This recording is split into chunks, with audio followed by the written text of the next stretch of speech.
আমরা আজকে একটি গুরুত্বপূর্ণ বিষয়ের তারকিব করব, সেটা হচ্ছে পবিত্র কোরআনুল কারীমের একটি আয়াত।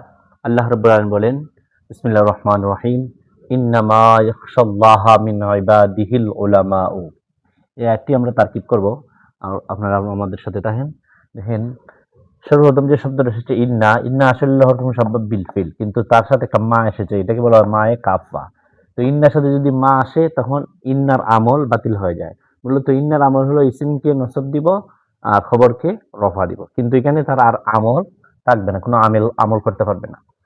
ইয়াখশা এটা হলো ফেল, ইয়াখশা ফেল, লেখন ফেল। আল্লাহ হইল মফুলে বিহি, ইন্নামা ইয়াখশাল্লাহ হা, আল্লাহ হলো মফুলে বিহি।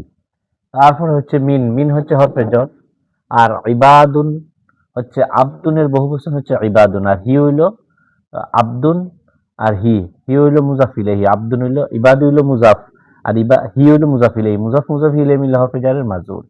তো ইবাদিহি, আব্দুনের জমা হইল ইবাদ, ইবাদি হইল মুজাফ ইলাইহি মাজরুর, হরফে জারের মাজরুর, জার মাজরুর মিলে মুতাআল্লাক। তারপর হলো উলামা উ, উলামা শব্দটা হইল ইয়াখশার ফাইল। তো ফাইল, তাহলে আমরা পাইলাম ফিল মফুলে বিহি মুতাল্লাক ফাইল।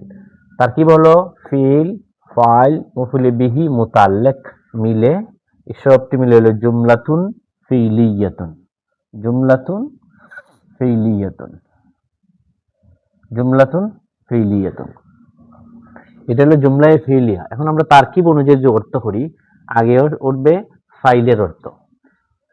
ইয়াখশাল্লাহ, ইন্নামা ইয়াখশাল্লাহ মিন ইবাদিহিল উলামা।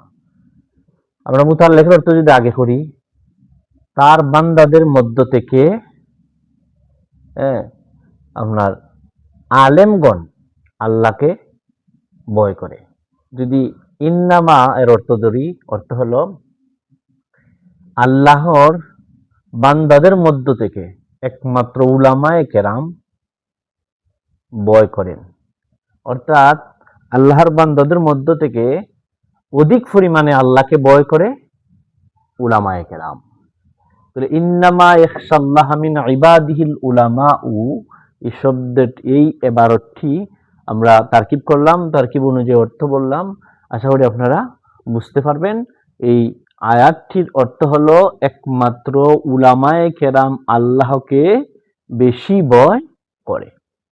মানুষদের মধ্য থেকে একদল মানুষ আছে ইমানদার, একদল বেঈমান। ইমানদারের মধ্য থেকে একদল মানুষ হচ্ছে আলেম উলামা। আলেম উলামার মধ্যে থেকে যারা আলেমদের মধ্য থেকে সবচেয়ে যারা বেশি ভয় করে মানুষদের মধ্যে, ইমানদারের মধ্য থেকে, তারা হলো আলেম। আর আলেম তাকেই বলা হয় যিনি সবচেয়ে বেশি আল্লাহকে ভয় করেন। তো আল্লাহ রাব্বুল আলামিন এখানে এই কথাটাই বলছেন যে মানুষের মধ্য থেকে, আল্লাহর বান্দাদের মধ্য থেকে আলেমরাই একমাত্র আল্লাহকে বেশি ভয় করে। আশা করি বুঝতে পারছেন। সকলকে ধন্যবাদ। আসসালামু আলাইকুম ওয়া রাহমাতুল্লাহি ওয়া বারাকাতুহু।